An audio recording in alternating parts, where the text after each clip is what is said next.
when they're put on. I think of like Gimme Shelter by Rolling Stones.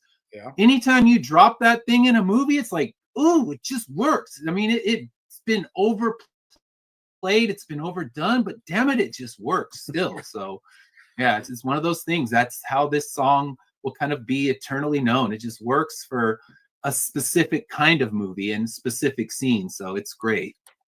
Absolutely. All right. So before we look at the album in its entirety, and of course, because we've been speaking about one song only, but we're going to be talking about this album in its entirety. Let's look at a little brief history of the band Blue Oyster Cult. So Blue Oyster Cult is an American rock band who formed in 1967 in Stony Brook, New York. They were originally known as Soft White Underbelly, and the band changed its name in 1971 to Blue Oyster Cult. I would say a much better change. Soft White Underbelly. I can't imagine that name going down in history. And, Don't Fear the Reaper by Soft White Underbelly. I don't know. That could kill the song. Yeah, that is an awful band name and best left in their past. So their sound blends their love of mysticism and science fiction, both of which you can hear on this album in particular. And they rose to fame in the 1970s, very much thanks to this particular album. So their sound is a unique fusion of hard rock, heavy metal, and psychedelia. So they have hits, Don't Fear the Reaper from this album, Godzilla and Burning for You. Those are all huge classic rock staples. If you haven't heard them, hit on Spotify, and that's probably 1, 2, and 3 of their songs. And I'm sure they've had, hundreds of millions, if not billions of plays on all 3 of them. So that established them as classic rock staples. You hear them on the classic rock stations, those songs in particular, all the time.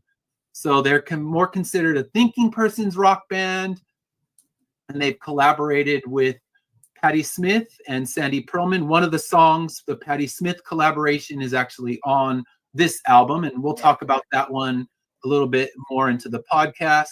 And the lineup has shifted over the decades. The only 2 remaining members from their original lineup are Buck Dharma and Eric Bloom, and they're still out there releasing albums, touring, and still out there doing it. So they've been around a long time, and the fact that they can still get out there and tour, and they're not filling stadiums and arenas anymore, but only the Rolling Stones, from the 60s can just pack pack a football stadium like nothing. So yeah, they're still out there doing it. And the album we're going to look at tonight is Agents of Fortune, and it was released in 1976. So as I was saying earlier, that would have put me a whopping 2 years old. So I definitely have no notes on what I was experiencing this album in real time with.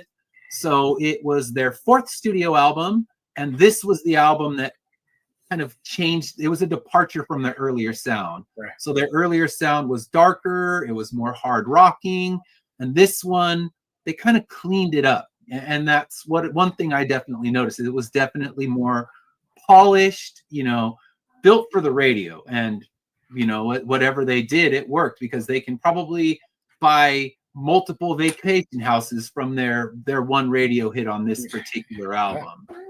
And like we talked about, the residuals from all the movies that probably, and yeah. So it features Don't Fear the Reaper, and it was the one that catapulted them. It went multi-platinum, and it has a lot of their different influences in there. So the hard rock influences are still there, but they also had more melodic pop. They had, they have a few power ballads thrown in there. And they also collaborated with Patti Smith, who wrote The Revenge of Vera Gemini. And that one is one of that. She was really big in the 70s. So to have a collaboration with her, it made this quintessential 70s rock album, and, kind of began solidifying the legacy that would eventually come with the band. Yeah. This was the one. This was the. I noticed that I read today, and I didn't know this, but this was the only album that they ever did where each member did a song. So they were lead vocals on each member of the band. So I thought that was pretty cool. Hey, DM.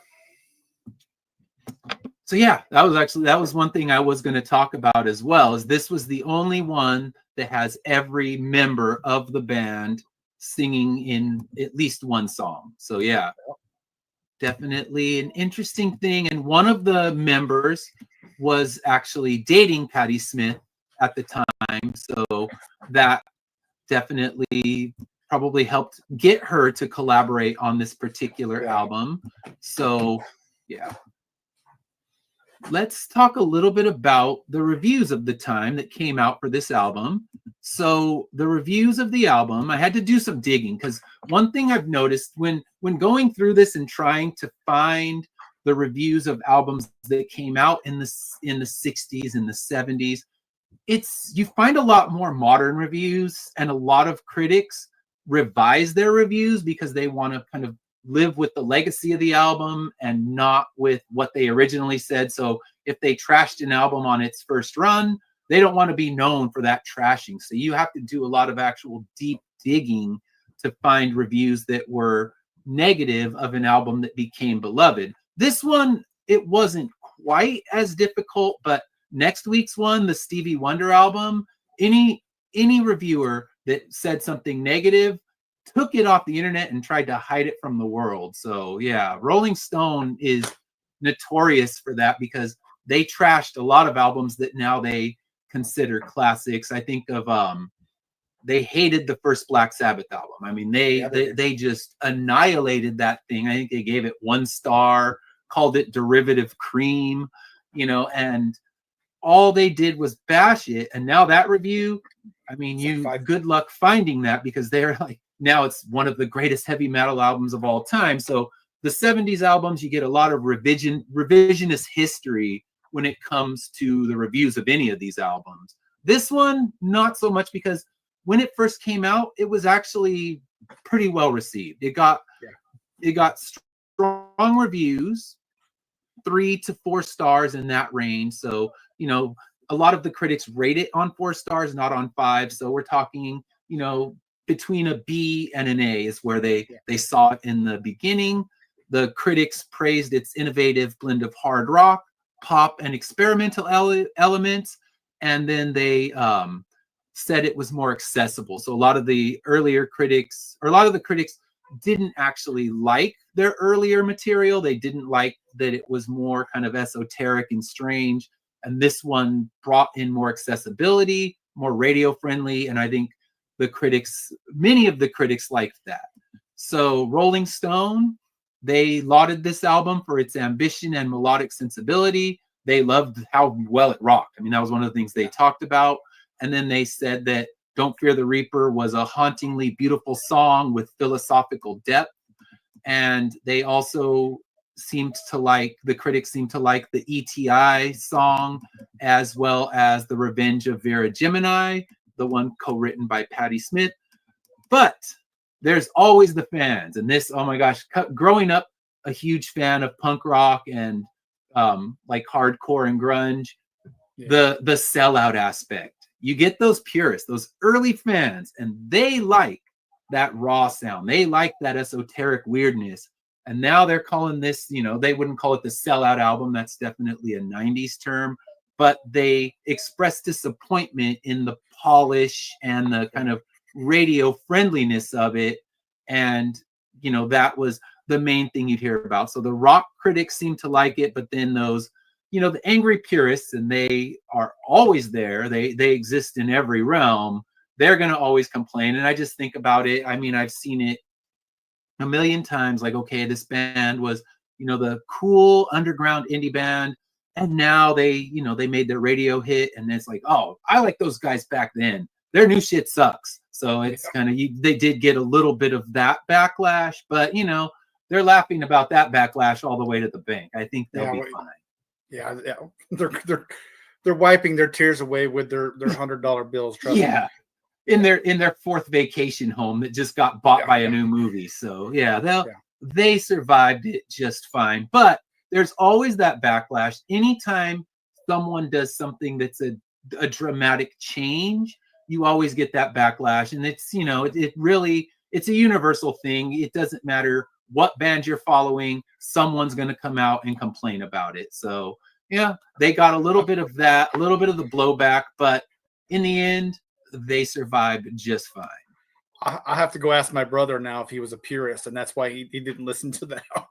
That's funny. He might have been like, yeah, they sold out. That album's bullshit. Yeah, I could see. Well, I saw some of the fan response as well, but I mean, this, like you said, this album defined them from the moment on. From this album on, they were defined, and so maybe I would say they found themselves in a way. Yeah. As opposed to losing themselves. I think they still maintain some of their mystique. Obviously with ETI and Tattoo Vampire, I still think they maintain some of their mystique, but yeah, I would say they just evolved instead of sold out. And a lot of bands do that, but it always brings ire. No matter what, you're going to get those people that their only good albums are, fill in the blanks. And most of the time it's what they do first. And you get kind of two ways of bands kind of evolving. Some just come out the gates so strong that they can never live up to those first few releases. And some are kind of still working on finding their sound over those early albums. And when they finally find it, there's always going to be those people that are saying, oh, well, that's not what I was looking for. They want, if you think of a band like the White Stripes, they want them to sound like the raw garage rock band that they started out as. And as they got a little bit different and they got a little more polished, you're going to get those people that are like, the only good albums are the first two. And I think that's the same kind of thing that Blue Oyster Cult dealt with on this, was dealing with those fans that loved them from the beginning, even when the world didn't love them, and they're going to, scoff at all of this. So let's talk about, before we talk about our thoughts on this album, what's your background with this particular band? Well, like I said, my brother is 15 years older than me. So growing up, I was, like you talked about Sabbath, I was listening to all these albums with him when he was in his bedroom. Of course, I'm a little tight, but I still remember a lot of the sounds. And then I obviously 76, 77, 78, I'm starting to get, I'm 5, 6, 7 years old, getting older there. So I remember quite a bit of it, but this was one, I mean, he got me hooked on Blue. Like I said, I know, Secret Trenches, Spectres, Mirrors, some of the great albums that they, had before and after. So I remember those albums very well. Like you talked about Godzilla, some great songs on there. Burning for You. So, when you think of Blue Oyster Cult, you're thinking of those, like we talked about. So my background was just listening to these in the den with my brother. And it was a blast. Yeah. And so, but it just, so now that you talk about the purist thing, that's why and I'm gonna have to call him up tomorrow and be like, listen, it's the only reason you didn't listen to the Agents of Fortune is because you didn't like the way they changed their sound. Yeah. You're like, damn it, they sold out, those bastards. Yeah. I'm not gonna listen to that. That's their sellout album. I'm done. Yeah, but like you said, they're, from movies to Supernatural where they played their songs, and TV shows, Saturday Night Live. That's their Blue Oyster Cult's been around. I'll watch their videos. I'll watch their concerts. I never got to see them live, but I'll watch their concerts on YouTube and things like that when I'm doing things or sitting around listening. So they're just one of my favorite bands. Yeah, for me, so I went in very blind on this one, actually. I know their 3 songs because, everyone knows the 3 major hits: Godzilla, Burning for You, and Don't Fear the Reaper. I know them. And, oh my gosh, it was probably about 2000 or so. I saw them playing at a state fair. I'd gone up to visit my uncle, and we went to the state fair. It was in Northern California. I forget the city. And I was actually kind of sad for them. They got a pretty weak reception. They were playing in kind of a little side-off tent, and they played Don't Fear the Reaper twice. And it just, as soon as I saw that happen, I thought of that Simpsons episode. I don't know if you've seen it, where Homer is at the fair and he's seeing Bachman Turner Overdrive. Yeah. And he just keeps yelling out. They're like, all right, we're going to play some new songs. And he's just screaming, taking care of business, taking care of business. And that's, kind of where they were. Don't Fear the Reaper. And then Homer's like, no, forget it. Just go to the part I like. Just go to the working overtime part. So as I saw that happen, I'm like, oh my gosh, someone Homer Simpson these poor guys and made them play the song twice. Yeah. So I saw that, and it made me sad. They should have just told the guy to fuck off, like someone should have told Homer to do. But they succumbed to the Homer Simpson in that crowd who kept yelling, "Burning for you." Or not Burning for You, Don't Fear the Reaper over and over again. So finally they're like, all right, we'll play it again for you. I'm like, damn, they just gave in to the Homer Simpsons of the world. You can't do that. That's it for you. So and as you were talking about earlier, until this album, I didn't even know that they had multiple singers. I will be entirely honest, because I think Burning for You is the same singer as Don't Fear the Reaper. I am definitely not the expert on this, but I didn't know that they had multiple singers. And I didn't know that, all of them kind of came in to sing different songs on this album. And this is the only one. This is the only one where you get 4 different lead singers, not just one. Definitely, John. Definitely workout music. Yeah. John posted a comment on there. Right. Oh, it's not Saturday morning, is it? No, it's not. It's Wednesday. You want to come talk music with us, John? Let me know. We have a couple more albums we're going to be talking about. Then work out the Homer Simpson. Oh my gosh, I had to watch that clip again last night just to remind me of it. I'm like, oh, he's such a dick, and so was the person in the crowd, and yet they did it anyway. They did it, yeah. Oh, that's where it's like, come on, have your dignity. Tell the Homer Simpson to go away. But that's unfortunately my experience. That I saw them live, and I would love to see them at a proper show, where it's them and not a bunch of people munching on bags of kettle corn that give a shit about anything going on. They're just like, hey, they play that one song I know. I'm just gonna go yell it until they play it like 8 times in their set. So that's like yelling Freebird. So that was the Freebird of the state fair that day, and I'm like, oh man, just never feed the assholes or they will never stop eating. So that's what I got. So all right, I'll let you go first. So what were your overall thoughts with this album? Man, okay. So again, I'm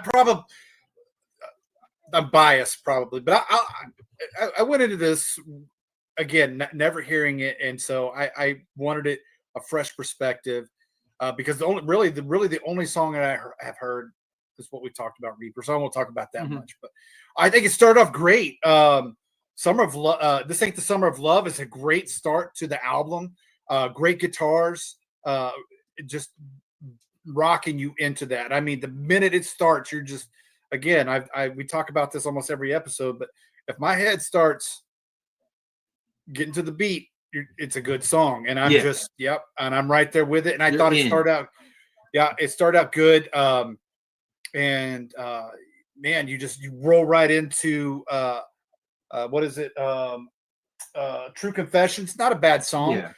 And then you hit Reaper, and you're going into, and you end the side with the Revenge of Vera Gemini. Mm-hmm. Woo!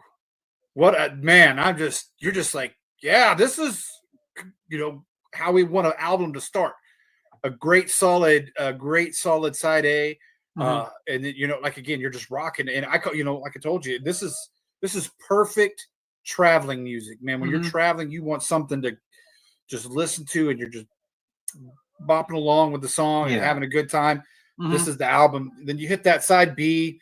It's still pretty good, but we'll talk about some of the bad here in a little bit. Yeah, it's got more slog moments, that's for sure. Yeah. I think side A far surpasses side B, and that's something in the vinyl era.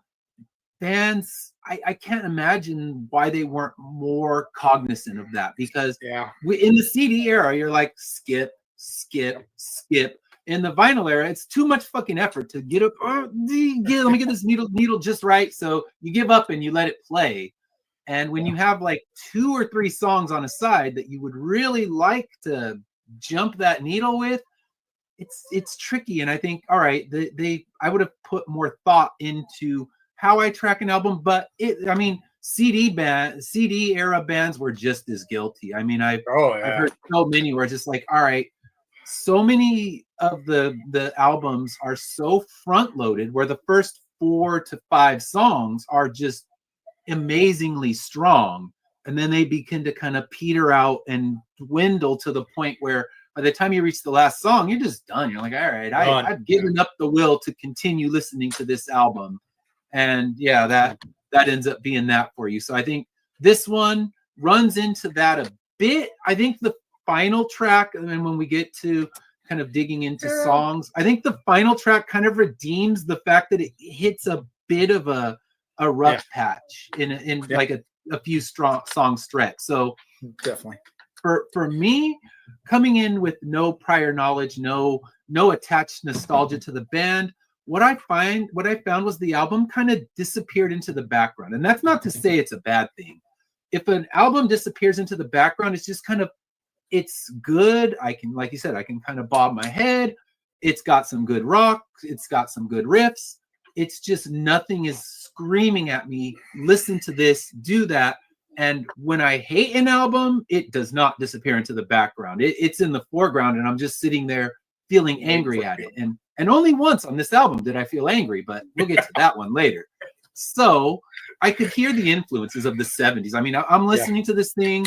I heard Meatloaf. I heard Peter Frampton. I heard Aerosmith kind of all within this. Now, I don't know who came first. I'm definitely not calling them a rip-off band by any means, because they could have been first. I know that this album came out before any Meatloaf albums were ever released, but you could hear that in there. And that's just more hearing the 70s. It's like, okay, listening to Pearl Jam, you can hear Pearl Jam in like, well, shoot, Pearl Jam's the wrong thing. Pearl Jam can be heard in like 8,000 bands from the 90s.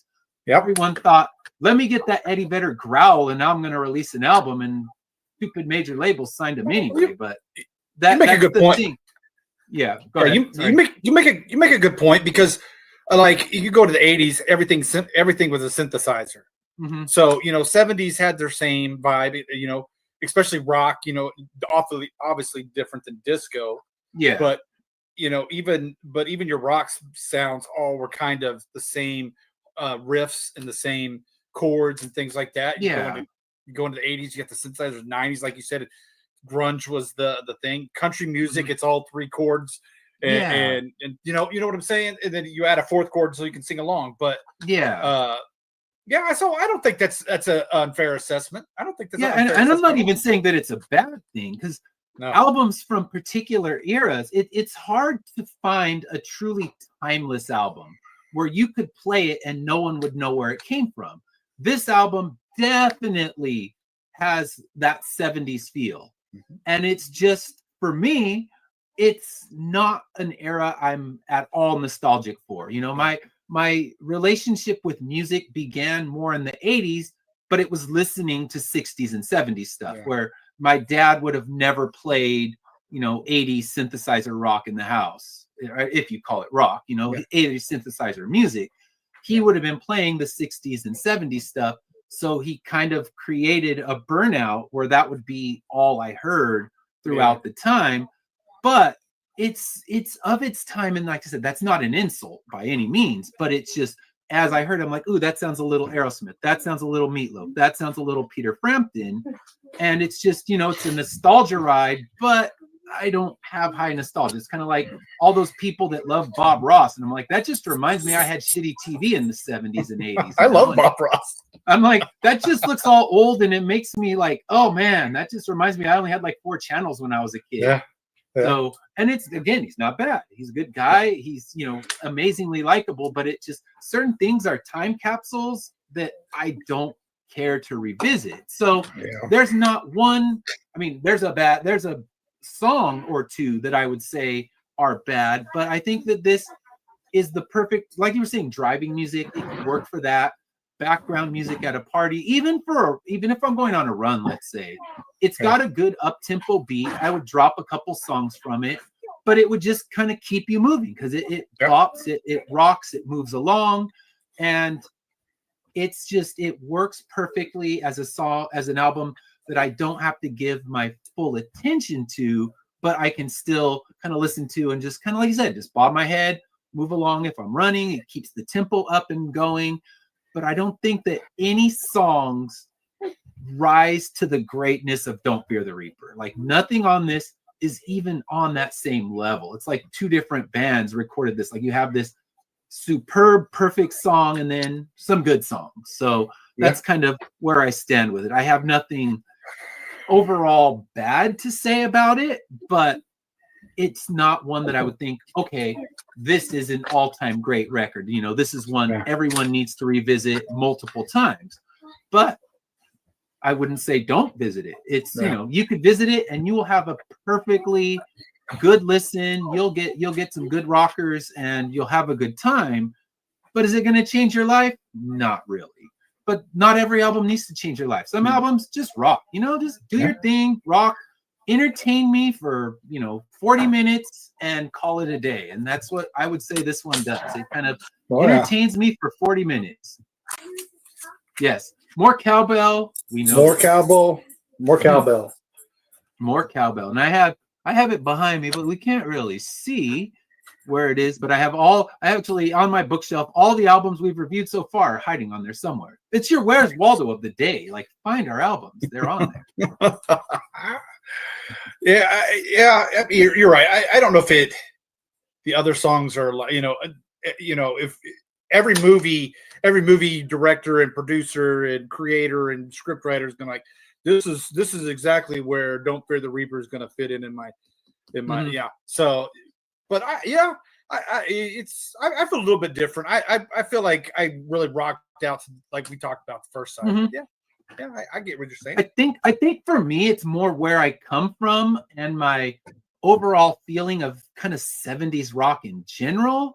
And it was that it got so overplayed in my house that it wasn't until I tried to kind of find my own musical identity later on that I found stuff that I truly loved and enjoyed. And it would be the stuff my dad would be like, oh, that's garbage, and I'm like, that's cool. You saying that makes me love it even more. Don't you realize? That's why I don't tell my kids any of the stuff they listen to is garbage. Rebel. Yeah. I was like, I'm not going to tell you it's garbage. It may not be for me, but both my children have found music that I end up really liking. And I found music for them that they end up really liking themselves. So we kind of have this relationship where, like, hey, you got this good band? Let me hear them. I want to hear more about it. And then, I have my youngest daughter who wanted to go see this British punk band Idols with me because I was playing a song in the car. And then, I've gone with them to shows of bands that I would never have gone to see. So I think not shoving anything down their throat and not ever telling your kids that what they're listening to is crap, because everything is cyclical, and whatever crap they're going to call your music is eventually going to come back in style. And what you're hearing from them is eventually going to realize, okay, you know what? It wasn't so bad. Because so many people our age love to just, Taylor Swift, she's garbage because of blah. I'm like, really? And you're going to say Madonna is the greatest, but you're going to completely shit on someone like Taylor Swift. I'm like, do you realize she writes her own music? She plays 3+ hour concerts, and I'm a freaking Swiftie. I don't know more than 2 of her songs, but I respect what she's done, and I don't want to just be one of those, get off my lawn 50-year-old guys. Well, she's bad because she's new. I was like, no, what? You got to respect the hustle. I think with so many people, especially our age, your music knowledge ends the moment you graduated high school or college. And that's when it's like, I'm done with music because the best music was fill in the blank, whatever Yeah. generation you come from. And my thought, and that's kind of where this show came from, was there's plenty of other good stuff. We're just going to go out and try to find it. And there's great old stuff that I have not had a chance to listen to. So that's kind of where we're coming to for this. All right, Pat Benatar rules. Pat Benatar does rule. I do. I am not going to fight you on that. That is a good assessment. And my Pat Benatar concert experience was she played after a marathon. So the Rock and Roll Marathon, it's down in San Diego, and she was the headline artist, and I was pumped. I'm like, hell yes, I get to go see Pat Benatar for free. I'll be sweaty and gross, but I'm going to have a damn good time. So I love Pat Benatar. That's kind of the 80s, and that would have been the stuff where when I discovered MTV, I was just fiendishly finding new stuff, and most of it my dad would be like, that's just crap. I'm like, perfect. And then some of it he did come around on. Like at first, that Pat Benatar sucks, or this sucks. And then he's like, you know what? That's actually pretty good, because he's hearing me play it, and like, all right, you know what? Maybe I need a change of heart. And I still work my best to try to get my dad exposed to new stuff, even if it's not working. I will always try to do it. So that's great, DM. That's funny. That's funny. Okay. I had the mullet. I had a mullet. Trust me. That was my junior and senior year. Mullets were the thing. So they're back. They have definitely returned, and now it's not just back ironically. You'd have those people that would rock a mullet ironically. It's not ironically anymore. They're just like, I just got a mullet and deal with it. And I've seen men and women, like, they both rock the mullet, and you know what? Do your thing. I don't judge. Do your thing. My son said that the other day. He said he wanted a mullet. Yeah, it's like, all right, have fun, knock yourself out. I don't have enough hair to do shit with it, so I don't care. Have fun. I'm losing all mine. Yeah. All right. So let's talk about the best tracks besides "Don't Fear the Reaper," because obviously we could just name that one. But what's one that stood out to you besides "Don't Fear the Reaper"? It's got to be the top two for me. It's got to be "Summer" or "It Ain't the Summer of Love." Mm-hmm. And probably the Revenge of Vera Gemini. Both those two come like neck and neck as best track for me on this. There's some great ones on that. Like I said, there's some great ones on that front side, that A side.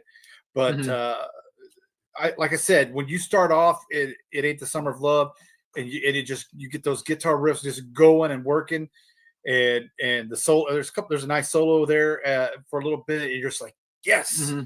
Yeah, it's just it's very deep in the meaning. It's not even what it means. It's very. This is one of those very, like you talked about. They have some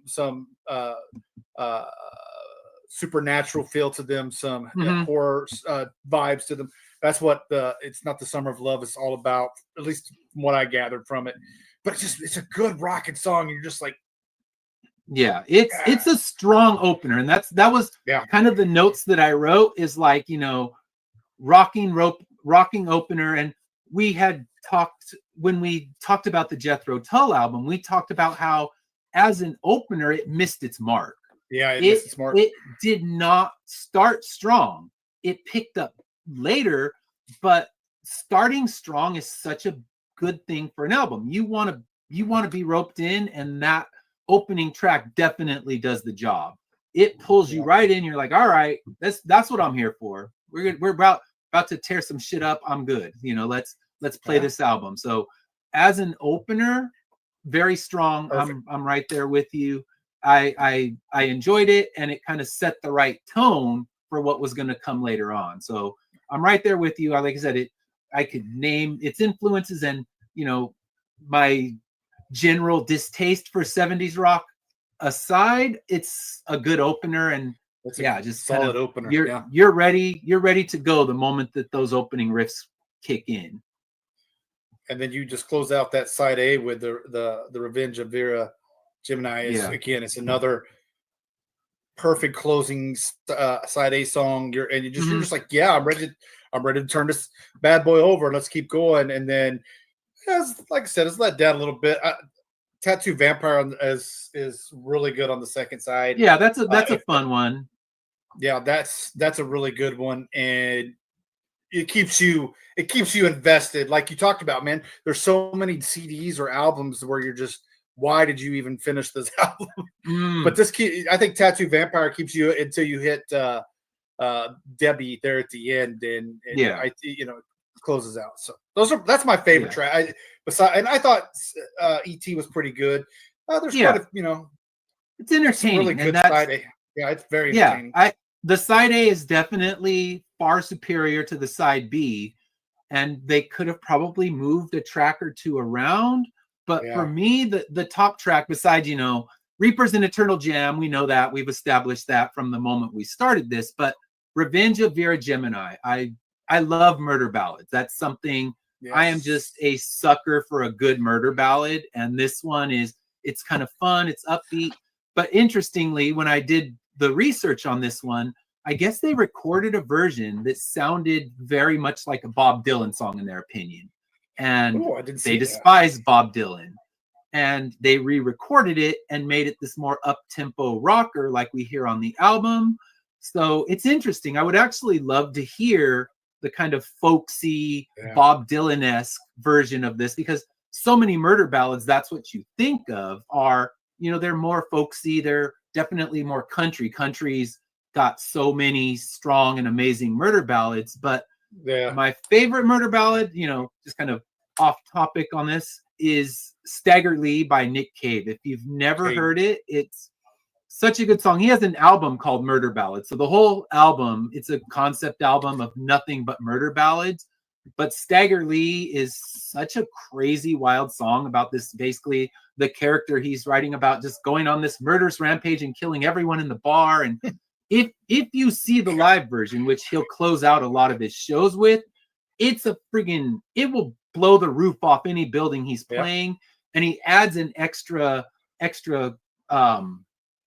set of I lost my words, but he adds an extra part to the song where he goes down to hell and then kills the devil even. So it is such a wild song. I'll throw a link to it. I have a recording of one of his great performances of Stagger Lee, so I will throw that on my YouTube channel. If you check out the YouTube channel, if I have any live recordings that kind of fit what we're talking about, I'll put those on there. I'm actually working right now on what we talked about last week, the full Soccer Mommy set from the San Diego show that I saw her at. So I'm a sucker for murder ballads. So as soon as it kicks in, I say, all right, it's a good murder ballad. And it was written, the lyrics were written by Patti Smith, and she was dating Alan Lanier, who was the keyboardist at the time. And he sings, the second song on the album is the one he sings, and that's a love song about Patti Smith. So overall, I love that one more than any of the songs on the album besides Reaper, because it kind of fits right into my love of murder ballads. All right. People be like, what are you talking? If you've listened to The Thunder Rolls by Garth Brooks, you've listened to a murder ballad. So just throwing that out. You have Goodbye Earl. Delia's Gone from Johnny Cash. So and then like I said, the entire album of murder ballads from Nick Cave. I mean, if you like murder ballads, get that. Where the Wild Roses Grow. So amazing. It's one of those songs. He does that one with I'm drawing a blank. So let me see. I'm gonna have to see. That's why I like doing the show. I get to learn new albums I would have never ever picked up before. So this is the best part about the show. Oh yeah. Same for me. So he's that the whole album is murder ballads, and I'm trying to find it's Kylie Minogue. So Where the Wild Roses Grow is a duet with Kylie Minogue.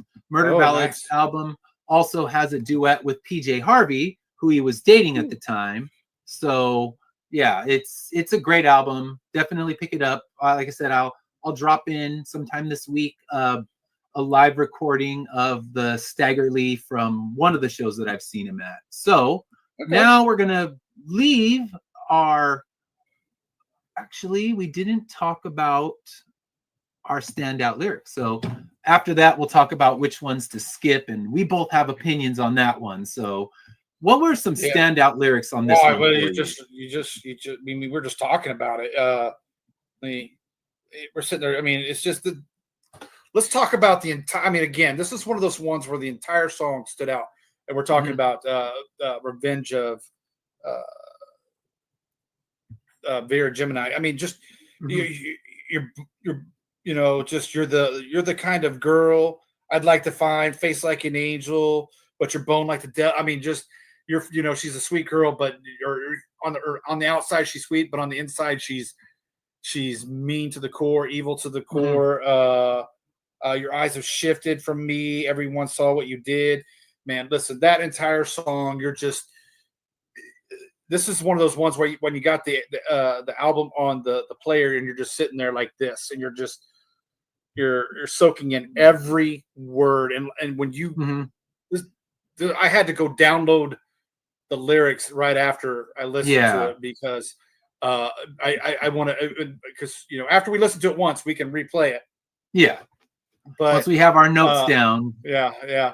So after we listened, got my notes, I went down and pulled those, and I just was like, man, because I'm getting a little old, so sometimes my hearing goes, but it was just perfect. Man, the song is so good. The entire lyrics written on, and like you said, co-written with Patti Smith. Such a good song, and every word, at least as you're listening to the song, every word means something in this song. Yeah, it's strong. That one, I had lyrics from that one. One of the lyrics I grabbed was from Sinful Love. And that one, it's talking, it's one of those kind of dual meaning songs as well, where it's talking about drug addiction and, a woman that he's going to lose. So it's you're over my shoulder. I think I'm possessed. Your constant undertone is making me toothless. Time's come to trim you. Gonna get out my knife. Gonna cut you out, baby, out of my life. And that, when you have the double meaning on that, okay, he's got to cut a terrible woman out of his life, someone who's not good for him, but also he needs to cut those drugs out of his life. So I think that, having that double meaning, it really works, because it works both ways. You could interpret the song just as, okay, she's a terrible woman, she's awful for him, he's got to get rid of her, or drug addiction, which is awful for anyone, and getting that out of his life. And I love the double meaning of that particular song. Yeah. I mean, that's probably been in 100,000 songs that we've all listened to. It just the double meaning of dealing with the bad love and the bad emotions and the bad addictions that we have. So I mean, man, that was still a good song. Sinful Love. I mean, man, I'm telling you, it was. I liked that one, and I liked the double meaning that was going on in it. Yeah, it was a good one. All right, and which one would you skip? I think we have an agreement on this one. And I don't know if your reason is the same as mine, but so what would your skipper be? It's Tenderloin. It's just a bad. I mean, we talked about the meaning. I didn't know that was the meaning. Oh, it makes it even worse. And make a bad song worse. That's how it does it. All right, so bad. For those who don't know, Tenderloin is it's kind of ballady. It's absolutely garbage. It's skip it, don't ever play it again. But when I did the research, because anytime I'm looking at these albums, I like to do the research, and I discovered that it's a double meaning song about tenderloin, which is the prime cut of cocaine, and prostitutes. So I'm like, I hate that I know this fact now. Thanks a lot, shitty song, for making me learn something I didn't want to know. I would have lived my life in perfect contentment not knowing that a tenderloin is the prime cut of cocaine. It's like, thanks a lot, Blue Oyster Cult. We got a new show brewing. It's called Shitty Songs. Yeah, that one. Yeah, that was an all-timer right there. I'm like, in an album that in general just kind of works, and you don't feel anything.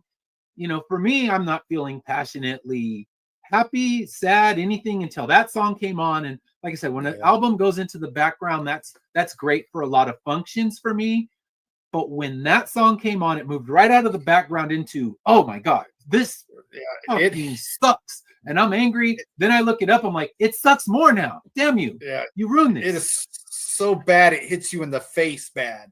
So bad. It hits you in the face bad. I was just like, man.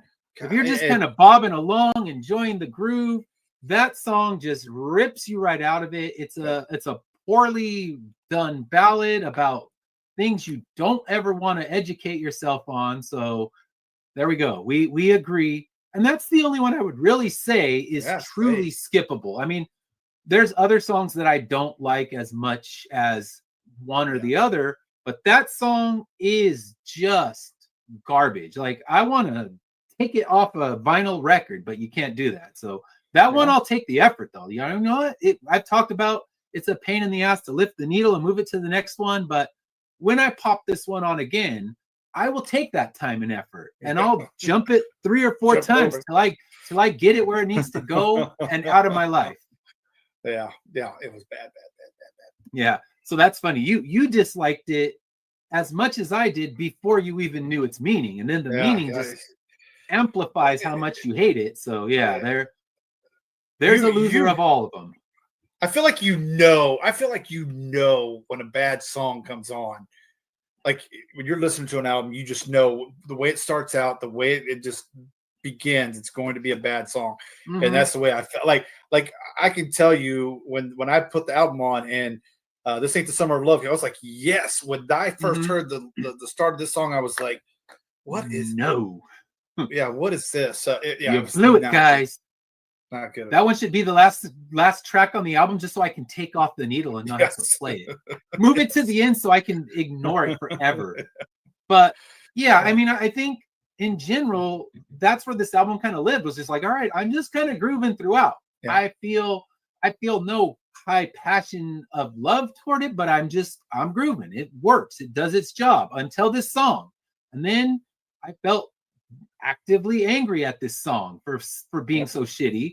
Then I felt even angrier at the song, and now you get to the end and it kind of, I wouldn't say it fully redeems itself, but it redeems that god awful mess. So it redeems that bad song. I think it closes out pretty decently, but yeah, I mean, and it's not an amazing closer, but it's one of those ones where it gets you at least back in the mood of the album, which was kind of more fun. And, a lot of the lyrics are more tongue in cheek and kind of silly. I mean, and they have a song about Godzilla, so you can't be great. You can't feel great shock that they have tongue in cheek lyrics. So, the extraterrestrial song, it's goofy. It's silly. It's, who cares? It's fun. Yeah. You can bob along to it and have a good time. But yeah, that's kind of where the album lives for me. So now that takes us to revisit it or send it to the use bin.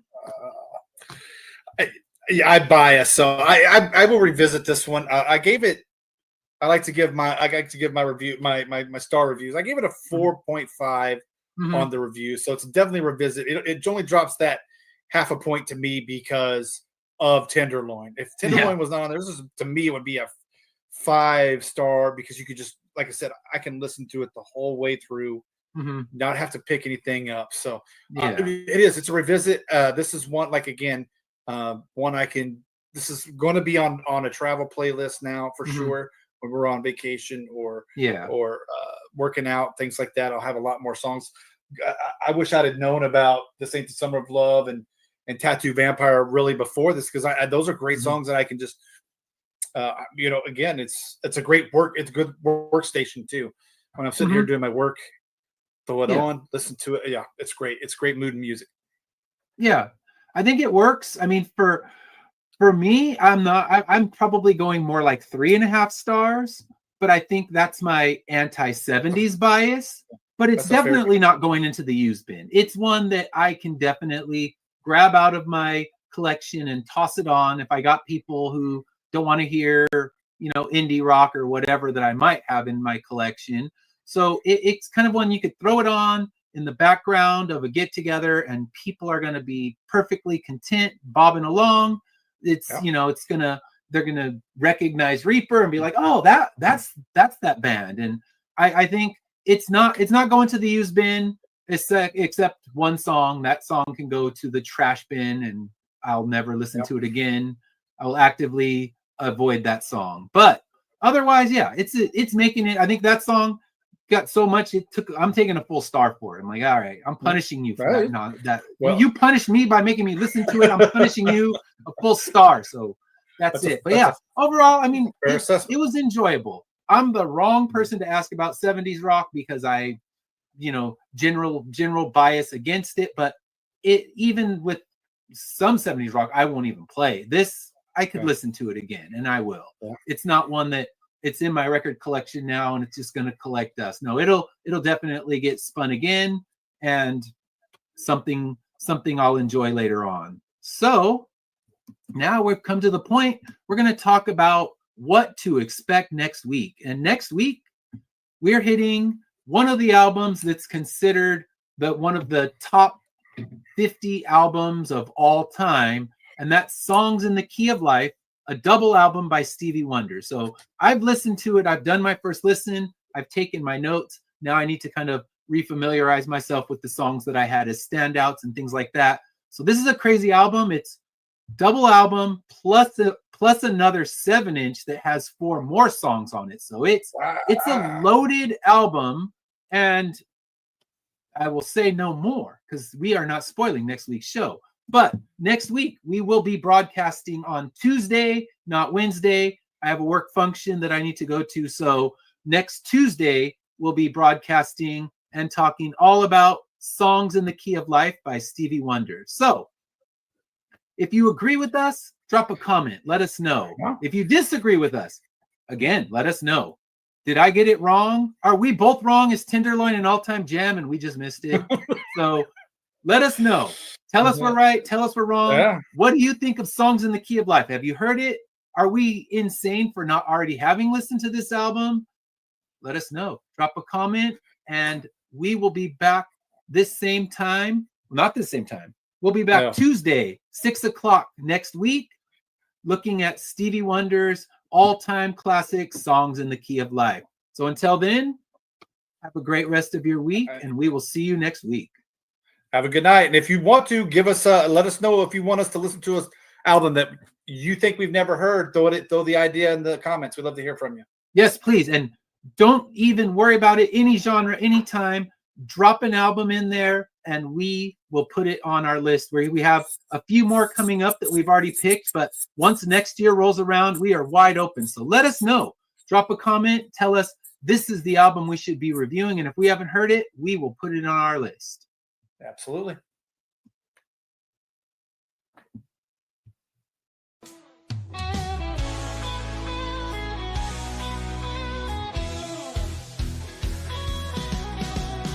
Click on the tube and feel the vibe.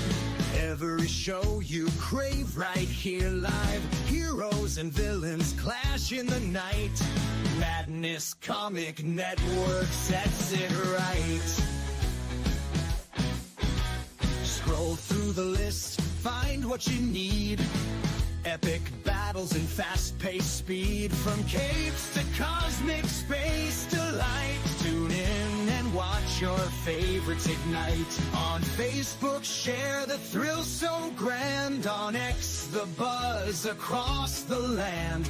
Madness Comic Network all around. In every episode, joy is found.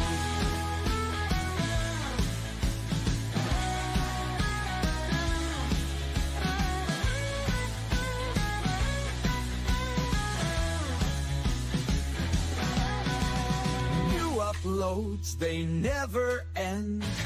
Super superheroes and their friends. Catch every twist and every turn. Madness Comic, you will yearn. Stay up to date with every twist. Madness Comic, don't miss a gist. From laughter to tears, every mood. Madness Comic sets the groove. Click that button and subscribe. Catch the wave and ride the tide. Join the fun, join the craze. Madness Comic brightens days. Hey!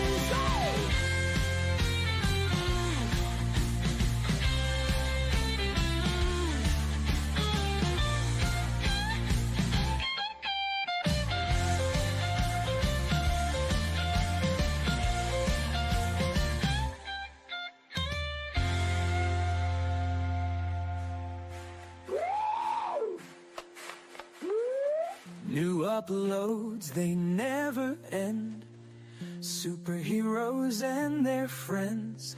Catch every twist and every turn.